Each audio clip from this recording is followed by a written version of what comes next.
हम लोगों ने देखा था कि पाकिस्तान में वो कौन कौन सी मुश्किलात हैं कि जिनकी बिना पे जो यहाँ पे हमारी जो सनती तरक्की नहीं हो पा रही, हमारी जो ज़री तरक्की वो नहीं हो पा रही। तो आज हम लोग सबसे पहले जो पढ़ेंगे कि सनती तरक्की होती क्या है। किसी भी मुल्क को चलाने के लिए, चाहे पाकिस्तान जो वो ज़री मुल्क है, उसके बावजूद हमें इसको चलाने के लिए या फिर तरक्की की राह पे गामजन करने के लिए ज़रूरी है कि यहाँ पे सनतों का क़याम हो।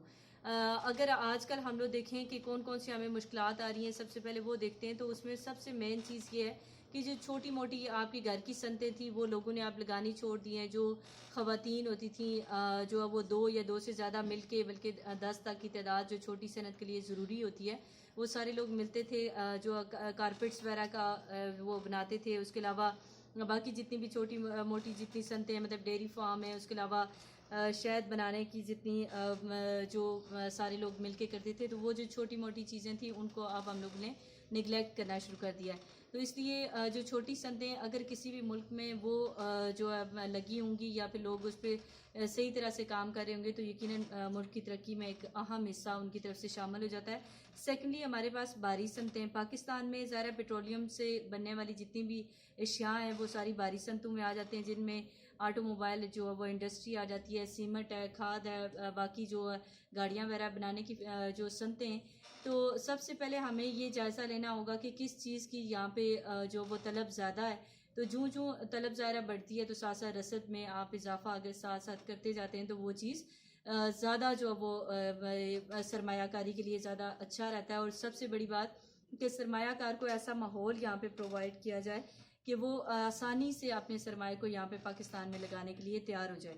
उसके बाद हमने दिफाई सनत की बात की। तो ज़रा पाकिस्तान आपको पता है कि हम क्योंकि चारों तरफ से हमारी सरहदें जो है वो मौजूद हैं, हम लोग हमेशा जो है पाकिस्तान को किसी ना किसी जंग का सामना रहता है। तो उसके लिए लाजमी ये होता है कि हमारी जो असला वगैरह की जो ज़रूरियात हैं वो साथ साथ पूरी होती रहें।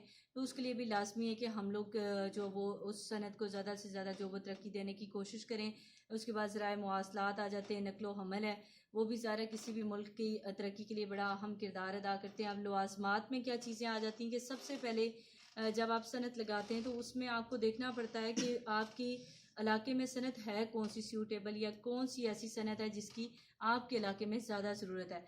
देन आप देखते हैं कि हमारे पास सरमाया कितना है यहाँ पे, क्योंकि पाकिस्तान में सबसे बड़ा इशू ये है कि मज़दूर तो आपको बहुत ज़्यादा मिल जाते हैं, लेकिन हमारे पास सरमायाकारी नहीं है। उसमें हायल रुकावटें, एक तो पढ़े लिखे तबके का ना होना, जो जदीद टेक्नोलॉजी है उससे वो मुतारफ़ नहीं होते।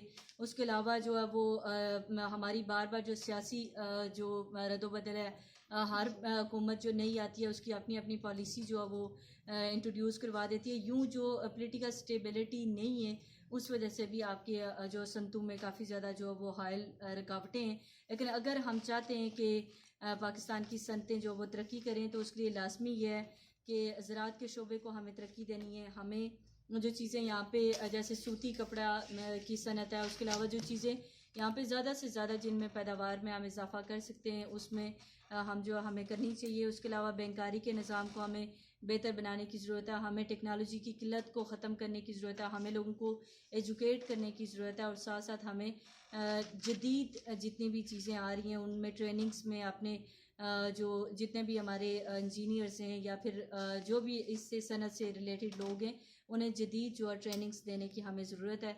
और एक्सचेंज विजिट्स वगैरह हम लोग करवा सकते हैं, जिससे यकीनन जो है उसमें बेहतरी आ सकती है। इसी तरह से आबादी का जो तेज़ी से इजाफा हो रहा है, तो उस हवाले से भी हमें देखना पड़ेगा कि कौन से ऐसे इक़दामात हैं जिनको करके हम आबादी पे भी काबू पा सकते हैं। या फिर अगर आबादी ज़्यादा भी हो रही है तो उनको किस तरह से उनको रोज़गार फ़राहम करना है, उनको तालीम के मौके कैसे फ़राहम करने, हमने पोलिटिकली जो वो स्टेबल कैसे होना है। तो उन चीज़ों को हमने मद्देनज़र अगर हम रखेंगे, तो यकीनन क्या होगा कि पाकिस्तान की दरामदाद और बरामदाद में जब तवाज़ुन बरकरार होगा, तो पाकिस्तान का हर शहरी यकीनन खुशहाल होगा। Thank you so much.